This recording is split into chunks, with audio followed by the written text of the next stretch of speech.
आई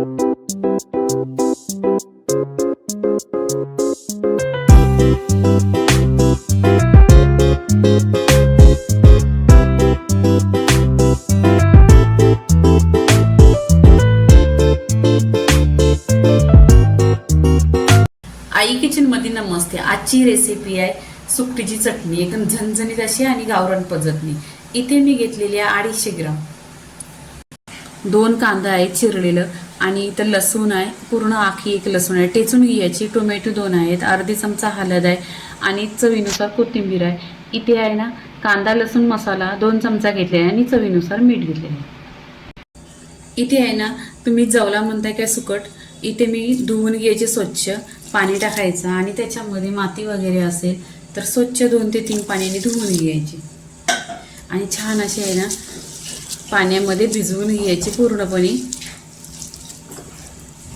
2 ते 3 पाण्याने स्वच्छ धुतलेले आहेत। आता पाण्यातून आहे ना अशी काढून घ्यायची। तुमच्याकडे अशी चाळण असते तर चाळणीत काढून घ्या।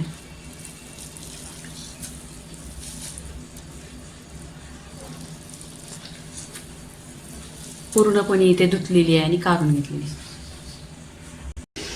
इथे गॅसवर कढई ठेवलेली आहे, त्याच्यामध्ये 1 चमचा तेल टाकायचं। तेल छान असं गरम झालं पाहिजे। इथे कांदा टाकायचा, इथे 2 मिनिटं तेलावर परतून घ्यायचं। कांदा इथे आपल्याला सॉफ्ट करायचा आहे फक्त।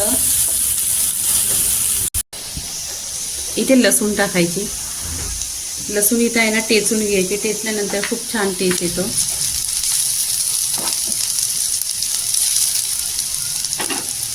इथे टोमॅटो टाकायचा,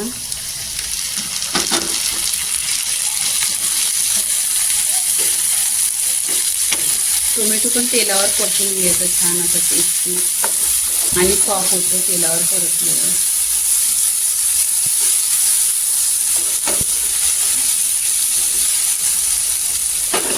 इथे चवीनुसार मीठ टाकायचं, मीठ टाकल्यानंतर टोमॅटो सॉफ्ट होतो।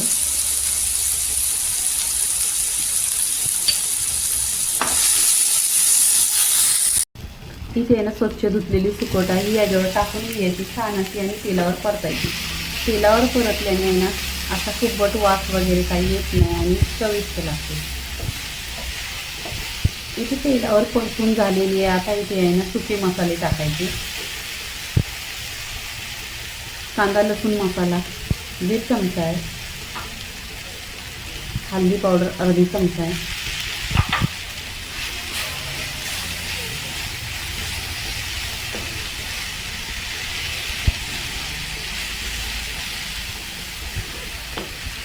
इथे तेलावर परतलेलं आहे। इथे पाणी टाकायचं, पाणी एकदम कमी टाकायचं। 2 ते 3 चम्मच पाणी टाकलेलं आहे।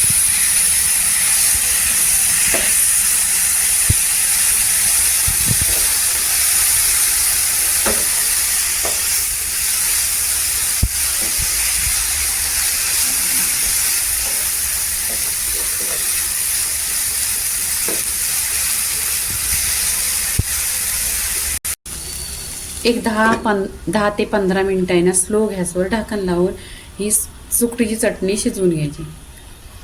इथे 10 ते 15 मिनिटं झालेली आहे, पूर्णपणे पहा। इथे छान अशी सुकी चटणी एकदम झालेली आहे, कलर बघा एकदम छान झालेला आहे। इथे काय करायचं, आपण कोथिंबीर टाकायची।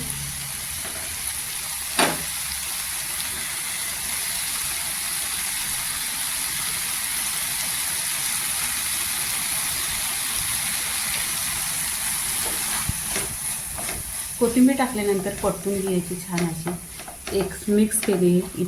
इथे आता पूर्णपणे रेसिपी झालेली आहे, प्लेटमध्ये काढून घ्यायची। इथे प्लेटमध्ये बघा काढून घेतली, छान अशी सुकी झालेली आहे, एकदम पाणी अजिबात नाही हिच्याजवळ आणि गरम गरम अशी ही सुकटीची चटणी आणि त्याच्याबरोबर बाजरीची भाकरी 1 नंबर लागते। तुम्ही पहा।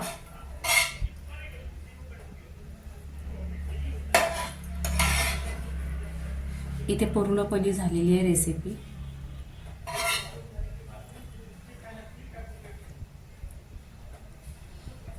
लाईक करा, शेअर करा, सबस्क्राईब करा आणि नेहमीच खात राहा. धन्यवाद.